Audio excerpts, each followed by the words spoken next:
इतिहास जब पुराना हो जाता है तो लोग उसे पुराण कहते हैं। हमारे पुराणों में प्राचीन भारत का इतिहास है। युगों युगों से चली आ रही मनुष्य सृष्टि के कल्याण हेतु हर काल में किसी न किसी युग पुरुष ने जन्म लिया। त्रेता युग में राम ने मर्यादा पुरुषोत्तम का संदेश दिया, समाज के चरित्र का निर्माण किया। द्वापर युग में कृष्ण ने गीता के द्वारा कर्म का सिद्धांत समझाया और धर्म की संस्थापना की। पर समय चलते धर्म के नाम पर अधर्म बढ़ा। असत्य, अराजकता, असमानता, अस्पृश्यता, अर्थ सिद्धि और अंधश्रद्धा का पाखंड चारों ओर फैलने लगा। मनुष्य भयभीत हो अज्ञान के अंधकार में भटकने लगा। इसी अंधकार को दूर करने पुनः एक युग पुरुष जन्म लेने वाला था। और इस बार उस युग पुरुष का नाम था बुद्ध।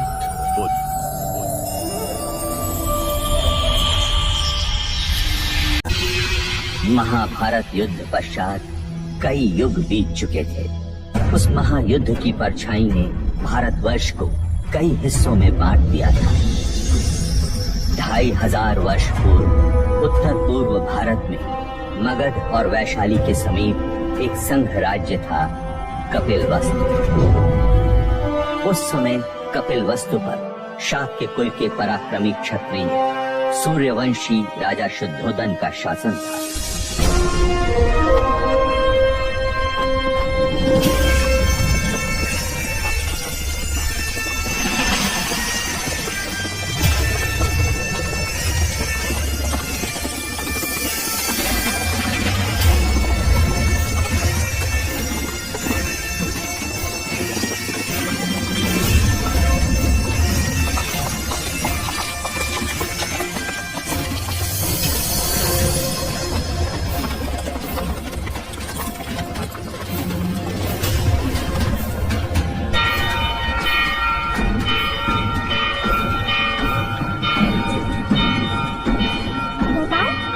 लगता है कोई खुशी का संदेश है। हाँ नौशिका, वरना ये गगन ढोल क्यों बजे?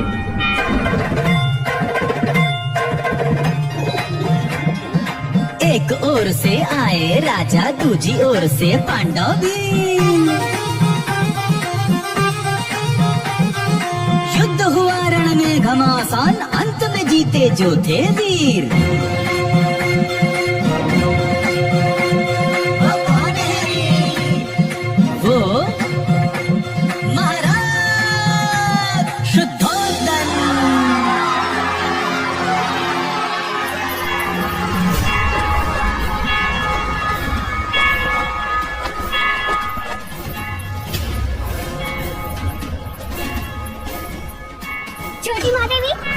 छोटी महादेवी, हम तुझे ही आवाज देने वाले थे लसिका। यह गगन ढोल खुशी के समाचार है महादेवी। महाराज शुद्धोधन पांडव भीलों की प्रजाति को युद्ध में पराजित कर कपिलवस्तु लौट रहे हैं। ईश्वर ने हमारी मनोकामना पूरी कर। क्या यह समाचार महादेवी महामाया तक पहुंचा? नहीं, वो इस समय अपने कक्ष में नहीं है। ठीक है, तू गरीबों में अन्नदान का प्रबंध कर। यह खुशी का समाचार हम स्वयं अपनी बड़ी बहन को देंगे।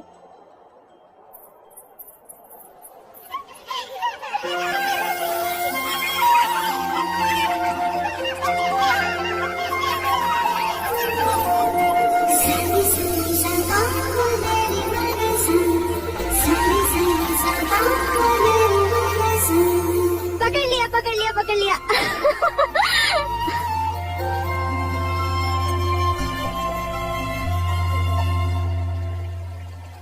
दीप्त, बाकी बच्चे कहाँ गए? बच्चे?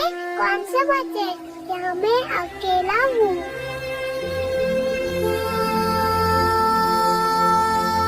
ये क्या हो रहा है हमें? अब मैं जाऊँ? कहाँ? अपनी माँ के पास।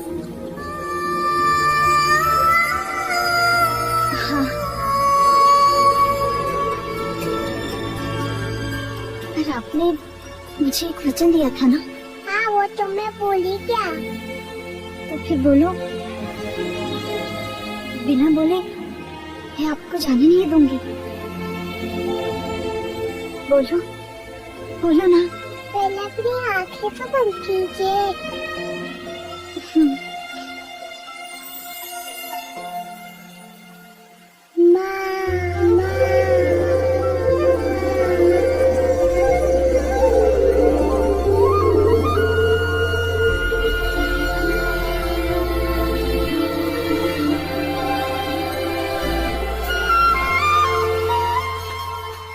दीदी, दीदी, तुमने श्रृंगार नहीं किया अभी तक। श्रृंगार? वो किस लिए? यह गगन ढोल सुने नहीं तुमने? हवाई समाचार लाई है। महाराज विजयी होकर लौट रहे हैं। पूरे कपिलवस्तु में आनंद का गुलाल छाया है। प्रजापति, ये तो बड़ी खुशी की बात है। तो जाकर उनके स्वागत की तैयारी कर और आगे पर इतनी सेवा करना, उनकी इतनी खुशी देना उन्हें कि युद्ध भूमि की सारी थकान मिट जाए। और तुम?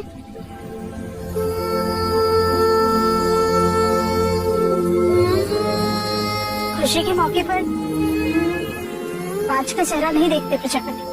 दीदी, मेरा चेहरा देखते ही संतान ना होने का मेरा ये दुख महाराज का दुख बन जाएगा और मैं उनके दुख का कारण नहीं बनना चाहती। दीदी, तुमने महाराज से मेरा विवाह इसलिए कराया था ताकि महाराज को संतान सुख प्राप्त और कपिलवस्तु को उसका उत्तराधिकार। किंतु 4 वर्ष हो गए, मैं भी महाराज को संतान का सुख नहीं दे पाई। तो 5 तो मैं भी हुई ना। ना प्रजापति, ना। मैं अपनी आशा के मुझसे अशुभ सुनना नहीं चाहती और मैं भी तुम्हें इस हाल में नहीं देखना चाहती। इस वक्त हम दोनों का कर्तव्य है कि हम मिल के महाराज का स्वागत करें और उनकी खुशी को दोगुना कर दें। क्या चाहती हो तुम?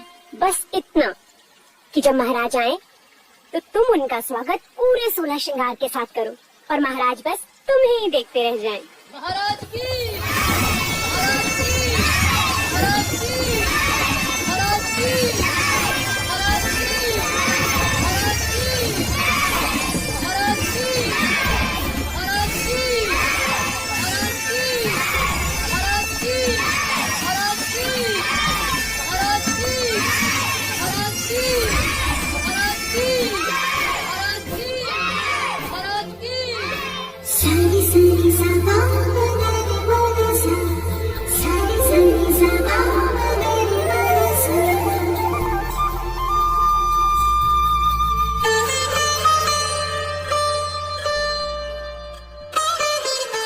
कैसा है वो अनुज द्रोणोदन? आपका आशीर्वाद है भाई महाराज, और राज्य में भी सब कुछ कुशल मंगल है। तुम हो तो अमंगल हो भी कैसे सकता है? तुम ही हो जिसके कंधे पर मैं कपिलवस्तु का भार सौंपकर निस्संदेह युद्ध पर जा सकता हूँ। आइए। रुकिए, हम आपको प्रवेश करने नहीं देंगे। तुम मुझे प्रवेश क्यों नहीं करने दोगे? पहले आप मेरे लिए क्या लाए हैं वो दीजिए, तभी हम आपको भीतर आने देंगे। मैं राजा होकर सबसे कर वसूल लेता हूँ और ये राजा देवदत्त मुझसे कर ले रहा है। ये रहा आपका उपहार। आप मुझसे युद्ध के बिना भीतर नहीं जा सकते। मेरी ये तलवार और मुझ पर प्रहार। ठीक है।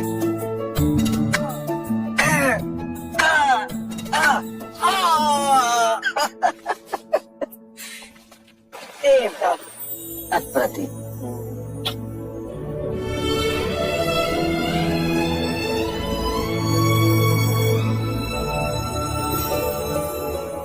चले। महाराज की, महाराज की, महाराज की।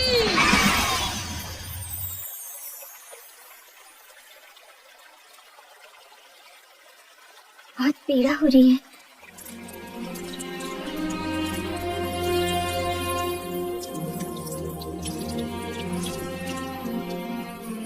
नहीं महामाया, ये पीड़ा उस पीड़ा के आगे कुछ नहीं जो भाग्य ने हमें दिया है। कहने को तो सब कुछ है हमारे पास, परंतु देखा जाए तो कुछ भी नहीं। 2 ब्याह करने के पश्चात भी हम निसंतान हैं। आपके दुख का कारण है। ईश्वर के यहाँ विलंब है, अंधकार नहीं। कुलगुरु वाचस्पति ने संदेशा भेजा है। शीघ्र ही ऐसा योग आएगा जब सूर्य उत्तरायण में प्रवेश करेगा, चंद्र कर्क लग्न में होगा, शुक्र मीन राशि में होगा, पुनर्वसु नक्षत्र होगा। ये वही नक्षत्र है जिस नक्षत्र में भगवान श्री राम का जन्म हुआ था। इस योग में पुत्र कामेष्टि यज्ञ करवाने से हमें हमारी प्रार्थनाओं का फल अवश्य मिलेगा देव। हम तो केवल आपकी गोद में अपने पुत्र को देखना चाहते हैं माया। हमारी गोद तो भरने से रही, किंतु देखिएगा शीघ्र ही प्रजापति की गोद अवश्य किलकारियों से भर जाएगी देव। तथास्तु।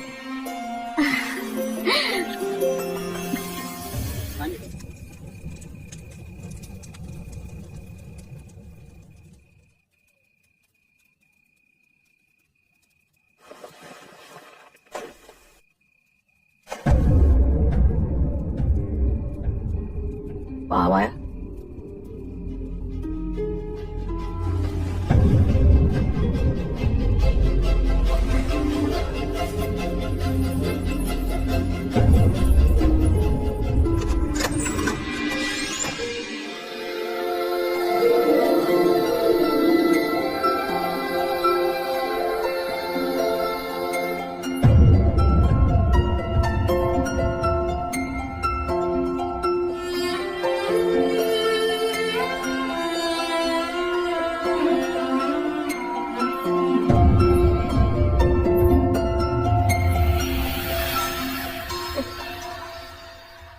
जी पहलाने को पुत्र क्या दिया, महादेवी तो उससे खिलौना समझ बैठी है। अरे महादेवी, आप इस वक्त यहाँ? वो हमें नींद नहीं आ रही थी तो सोचा एक क्षण देवदत्त को देखा है। देवी, बिल्कुल ठीक किया। मेरा देवदत्त आपका पुत्र ही तो है।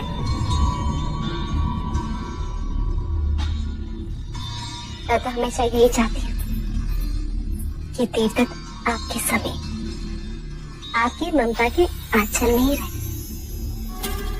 महादेवी, आप यहाँ क्या कर रही हैं?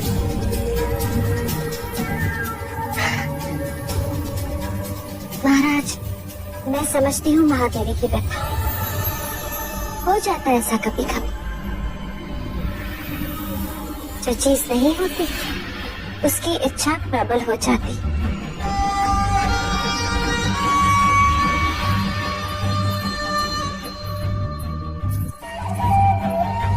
वैसे महाराज, देवदत्त आप ही का पुत्र है, ले जाइए इसे।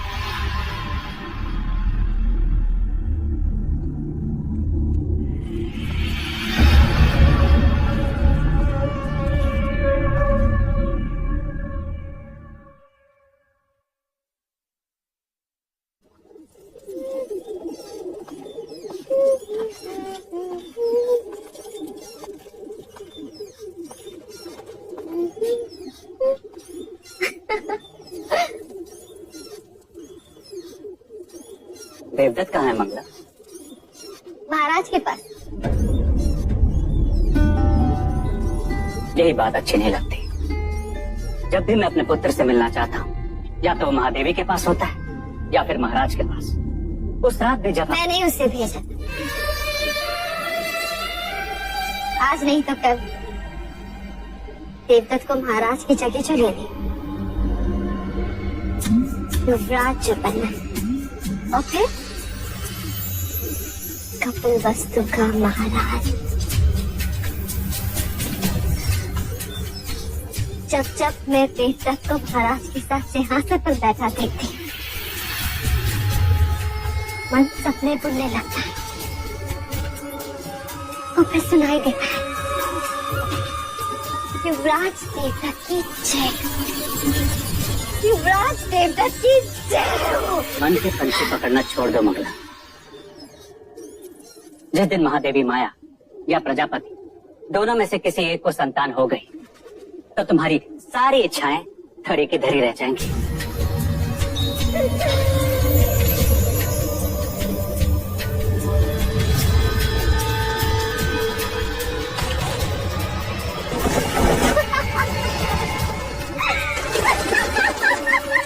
क्या हुआ?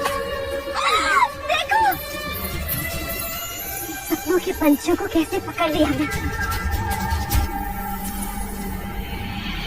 ये उनके सपने थे और मेरा चाह।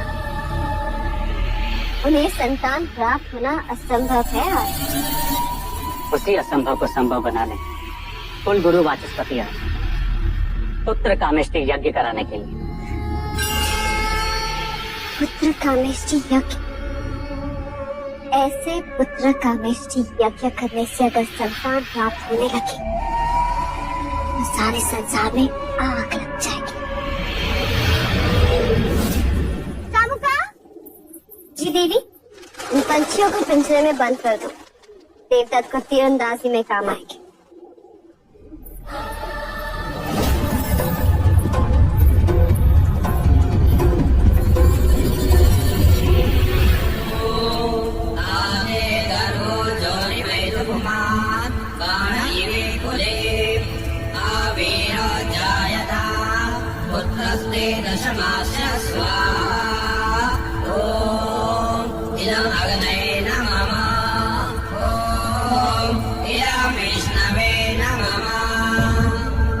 राजन, सभी देवी देवताओं और ग्रहों के बाद हम कुल देवता सूर्य देव का आवाहन करें।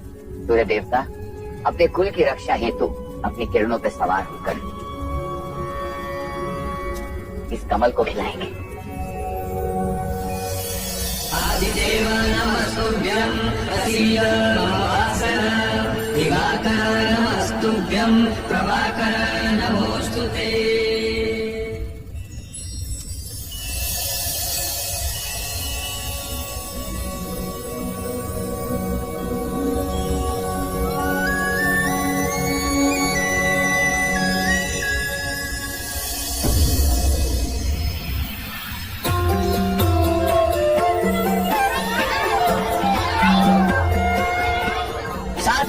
साधो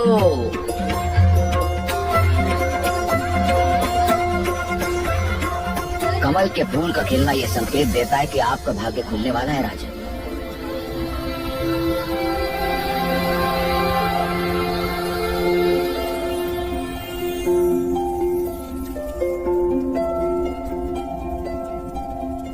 सौभाग्यवती भव, पुत्रवती भव। महाराज की, महाराज की, महाराज की।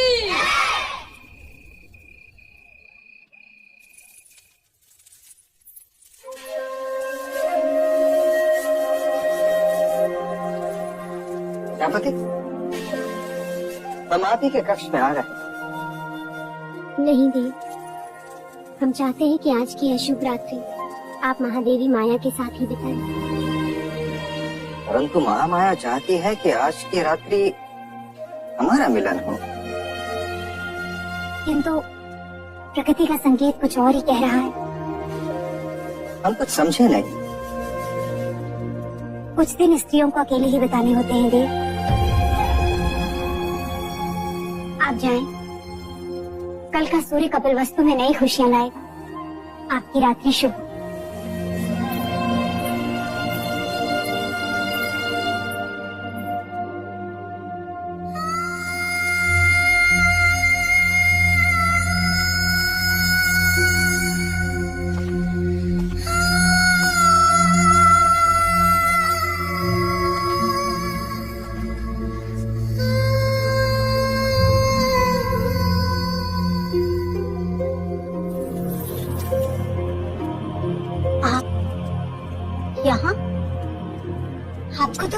प्रजापति के कक्ष में होना चाहिए। छोटा मुंह बड़ी बात। आपने महाराज से झूठ क्यों कहा कि आप रजस्वला हैं?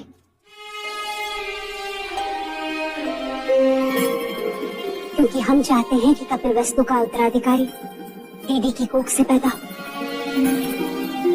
उनकी संतान इच्छा इतनी प्रबल है, इस योग में भाग्य को भी विवश होना पड़ेगा।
तो ये था वो स्वप्न जो महारानी महादेवी ने पुत्र कामिष्ठ यज्ञ के पश्चात देखा।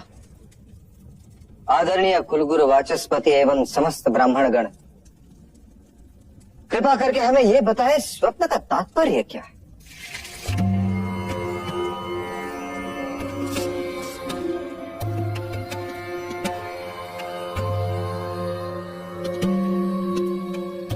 राजन, ये स्वप्न शुभ है। लाल कमल का खिलना सृजन का संकेत, आकाश से सफेद हाथी ऐरावत के अवतरण का अर्थ है। कोई दिव्य आत्मा जन्म लेने वाली। बधाई हो, महादेवी गर्भ से है। बधाई हो महादेवी, बधाई हो महाराज, बहुत बधाई।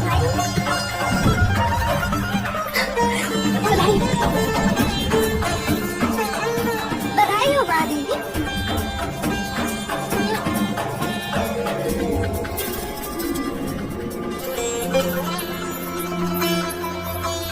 बधाई हो महाराज, बधाई हो।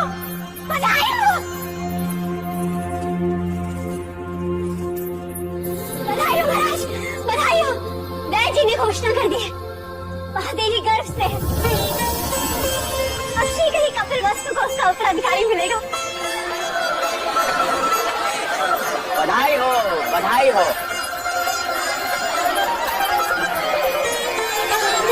राजन, एक और बात, इस योग में जन्म लेने वाला बहुत बड़ा योद्धा बनेगा। ऐसा ही होगा। हम तो केवल राजा बने, वो राजाओं का राजा होगा, महान योद्धा होगा, चक्रवर्ती सम्राट होगा।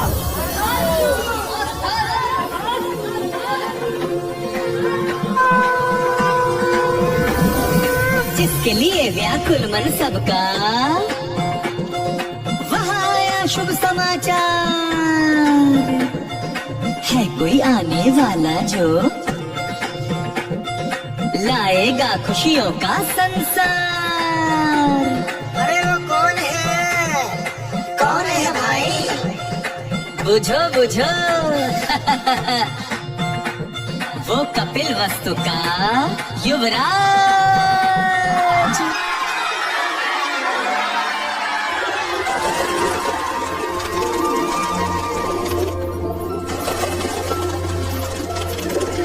ये क्या कर रही है आप?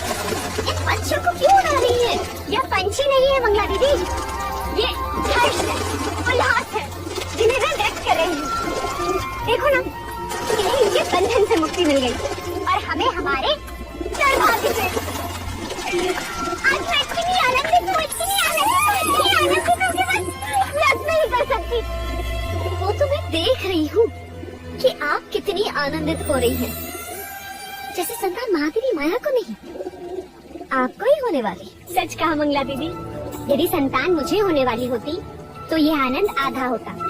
महादेवी माया को हो रही है, इसलिए आनंद दुगना हो गया है। जिसका अधिकार है उसी की कोख फल रही है।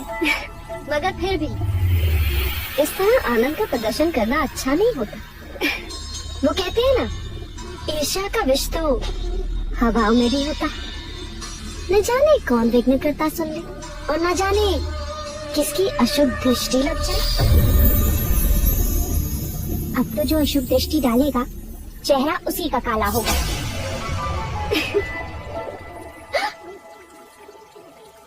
तुम्हारे चेहरे पर मेरा काजल था मंगला दीदी।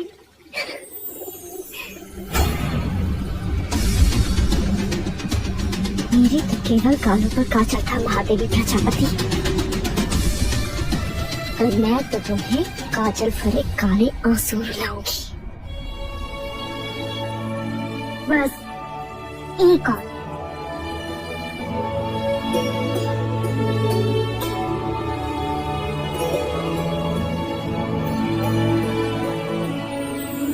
तो मेरी माँ है या बहन, क्या क्या करेगी मेरे लिए? अब रिश्ता है तो करना तो होगा ही। और वैसे भी तुम सबके साथ तो युवराज का केवल एक ही रिश्ता है, पर मेरे साथ तो दो दो हैं। तो वो कैसे? अब देखो, मैं महाराज की अर्धांगिनी हूँ, यानी युवराज की माँ हूँ, और तुम्हारी बहन अर्थात युवराज की मासी भी हूँ। तो हुए ना दो दो रिश्ते।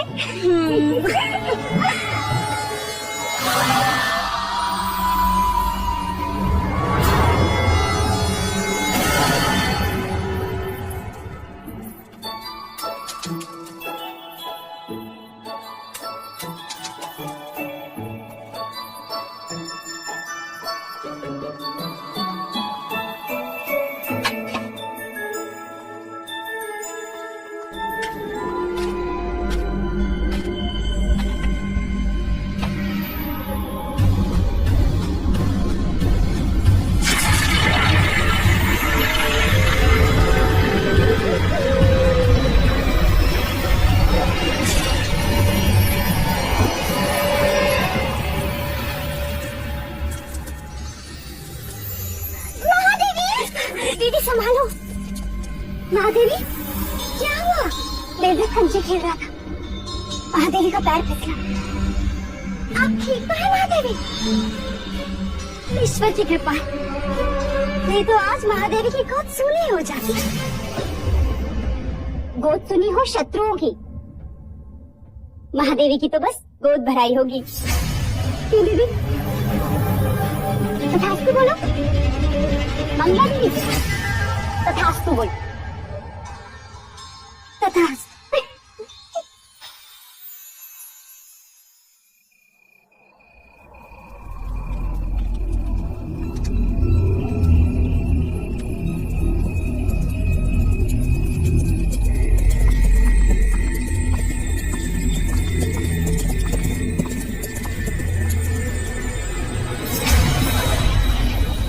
आपने सेवक को बुलाया, सुना है तो लौशिका से ब्याह करना चाहता है ना? चाहने से कुछ नहीं होता मंजरे राजा, क्योंकि लौशिका के पिता तुझसे प्रति भेंट में स्वर्ण मुद्राएं मांग रहा है। जी, ये तेरे लिए है गोपाल। बस तुझे मेरे लिए एक छोटा सा कार्य करना होगा। ऐसी पत्तियां ढूंढनी होगी जिसके रस से मनुष्य की मृत्यु हो जाए। तब तक वैद्य हुसैन के यहाँ जड़ी बूटियां पीसता रहेगा। मैं तो कहता हूँ इस बार अपने दुर्भाग्य को ही पीसता।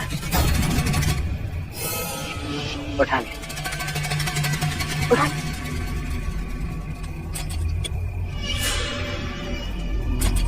मैंने तेरा कार्य कर दिया गोपाल।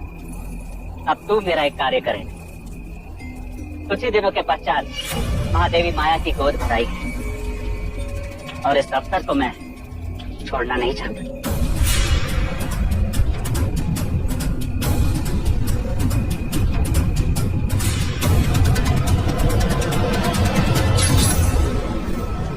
बस गोद भराई के दिन मुझे इतना ही करना होगा। किसने दी तुझे ये मोहर? ये मैं नहीं बता सकता लौशिका। तू मेरा मरा मुंह देखेगा गोपाल, यदि ना बताया तो। यदि बता दिया तो तुम मेरा मरा मुंह देखी। वो जीवित नहीं छोड़ेंगे मुझे। लेकिन क्या लौशिका, कब तक तू दासी बन के रहेगी और कब तक मैं ये पत्तियां पीसता रहूंगा? महाराज को पता चल गया तो? अब वो तुझ पर निर्भर करता है लौशिका कि तू किससे ज्यादा स्नेह करती है, अपने गोपाल से या फिर कपिल वस्तु के आने वाले उत्तराधिकारी से।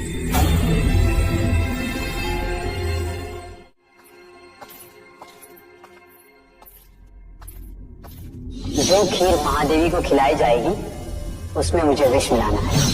गोपाल सब कुछ हमारे विवाह के लिए कर रहा है, पर मैं महादेवी के साथ विश्वासघात नहीं कर सकती। जानकर अनजान नहीं बन सकती। दोनों ने माँ से भी अधिक स्नेह दिया है मुझे।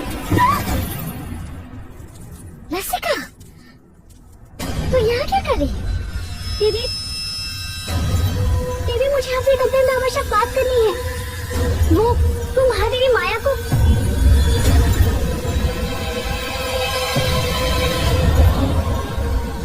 क्या कहना चाहती है? जी,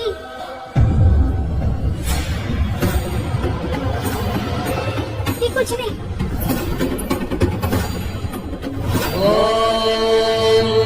मूकं करोति वाचालं पंगुं लङ्घयते गिरिं यत्कृपातमहं वन्दे। किसका साथ दे रही है लौशिका? क्या एक अपराधी के साथ जीवन बिता पाएगी?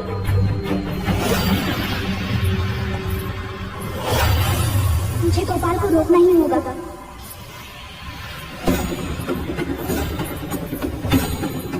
महादेवी, अब तो आपको बच्चा संभालना सीखना ही होगा।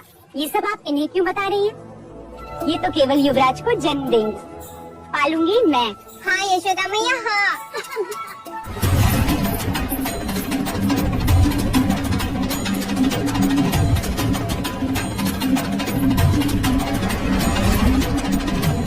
महादेवी, आपसे एक आवश्यक बात करनी है। लौशिका, जो बात करनी है बाद में कर। पहले जा भगवान का नैवेद्य ले। पता नहीं महादेवी ने सवेरे से अन्न ग्रहण नहीं किया। जा।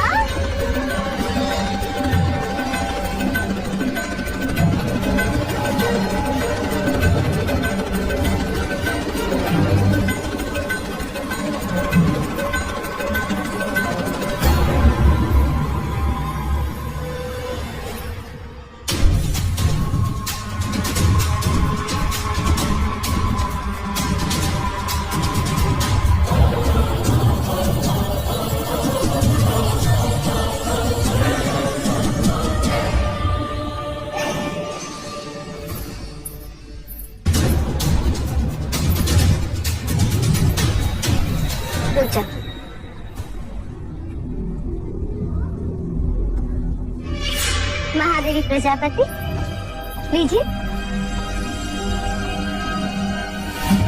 देवदत्त, आओ महादेवी को प्रसाद ग्रहण करने दो।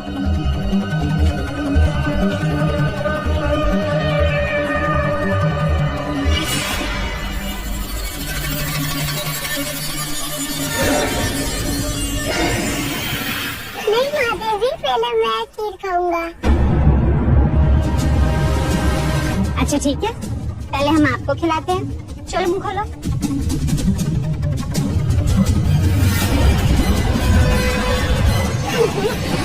मैं तो पहले महादेवी को खिलाऊंगी।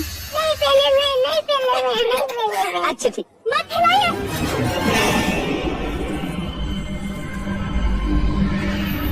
रुक जाइए महादेवी।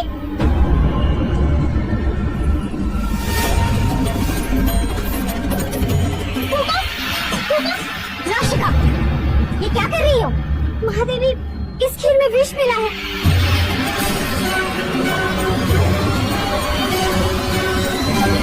खीर में विष? किसने मिलाया विष?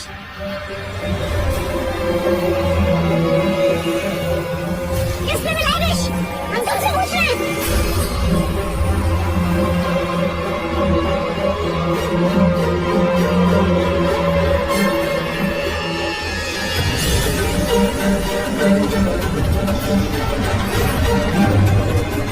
बताओ।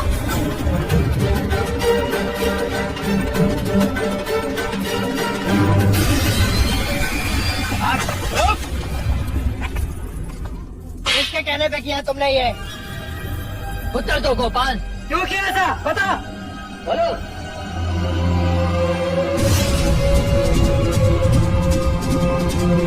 तूने ऐसा क्यों किया?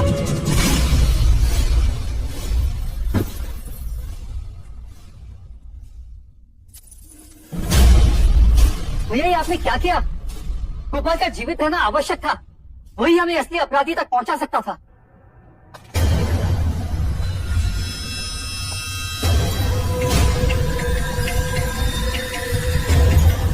हमें क्षमा कीजिएगा महाराज, किंतु हमारे कुल पे कोई अशुभ दृष्टि डाले ऐसे व्यक्ति को हम एक क्षण भी जीवित नहीं दे सकते, एक क्षण भी नहीं।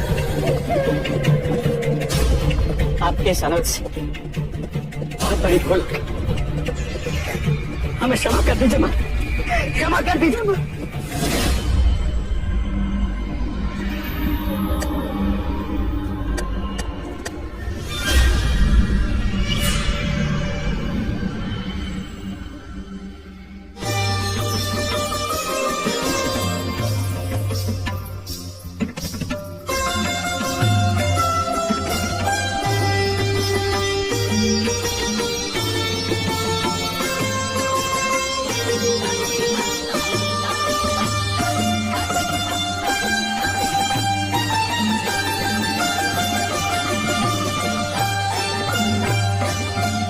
महादेव, आपसे एक बात कहनी थी। तुम्हें आज्ञा लेने की आवश्यकता नहीं है मंगला। महादेवी, महाराज का जीवन संकट में। ये तुम क्या कह रही हो मंगला?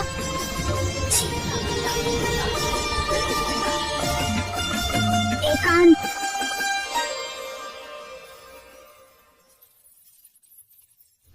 पर यहाँ महाराज को किससे संकट हो सकता है? आपसे। महादेवी, सुना है, जो संतान 10वें महीने के बाद पैदा होती, यदि अपने पिता के घर पैदा हो तो पिता के जीवन पर भारी पड़ती है। मैंने इस बात को पहले नहीं माना, परंतु ज्योतिषों ने प्रमाण दिया तो महादेवी, वो मैं ही थी जिसने आपका हाथ पकड़कर आपको देवता जाने से रोका। आज मैं ही आपसे कह रही हूँ, आपका यहाँ रहना उचित नहीं है। आप भी तो नहीं चाहेंगे कि महाराज या राज पर कोई भी संकट आए। आखिर अपने सुहाग और संतान की रक्षा करने के लिए ही तो स्त्री का जन्म होता है। महादेवी, कुछ भी हो जाए, आप महाराज को मना लीजिए। अति शीघ्र यहाँ से प्रस्थान कीजिए।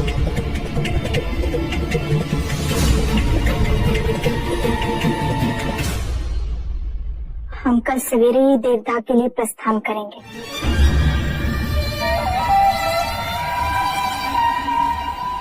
आप देवता जाएंगी जरूर महादेवी, परंतु वापस नहीं आएगी।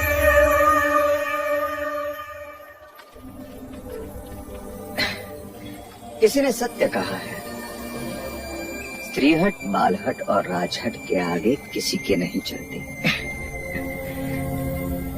और इस समय मुझ में वो तीनों हट हैं, है ना देव? अभी कहता हूँ, रुक जाओ।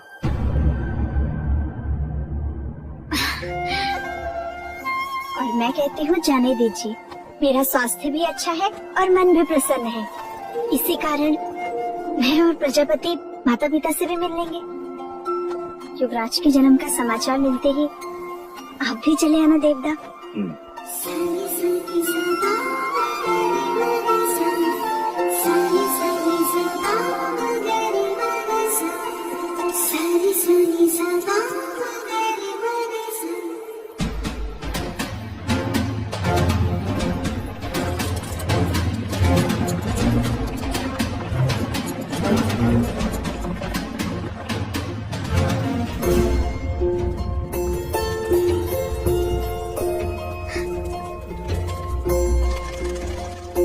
अच्छा मुझे तुमने यहाँ रुकने का सुझाव दिया।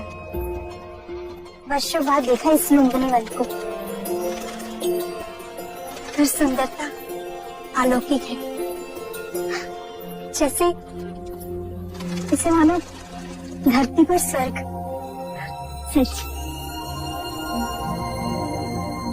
दीदी, तुम चलकर उस शाल वृक्ष के नीचे आराम करो, मैं खाने का प्रबंध करती हूँ।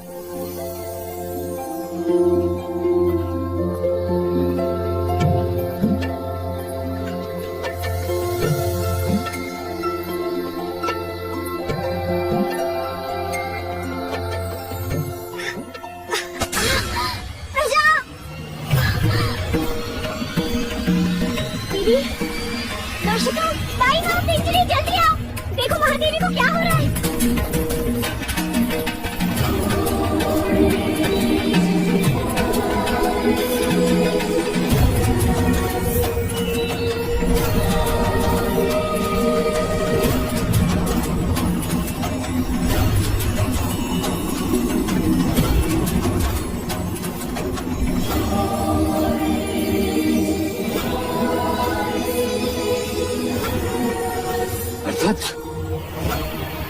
नरदत्त, नरदत्त, जी मुनिवर।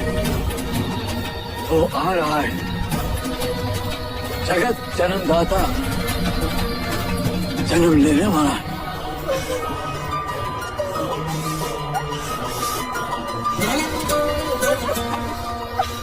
दीदी, दीदी तुम बस धीरे धीरे डाल थामे रहना। उसने कहा था कि वो आएगा, अब वो आ गया है।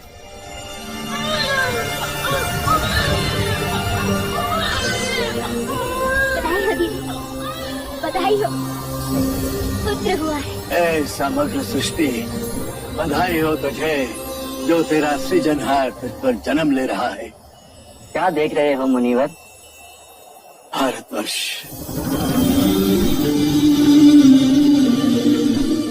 कपिलवस्तु,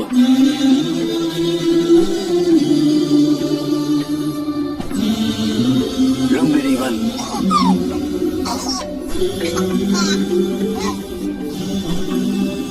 सुंदर,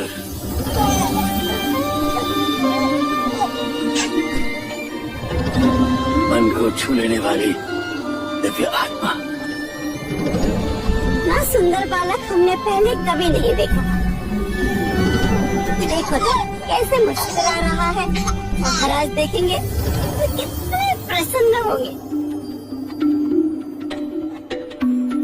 बड़ी प्रसन्नता का अवसर है नरदत्त, जो मैं उस काल में जीवित हूँ जिस काल में एक महान युग पुरुष ने जन्म लिया है।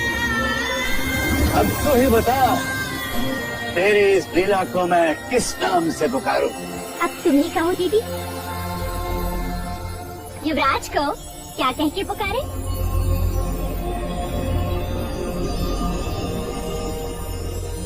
सिद्धार्थ, बुद्ध,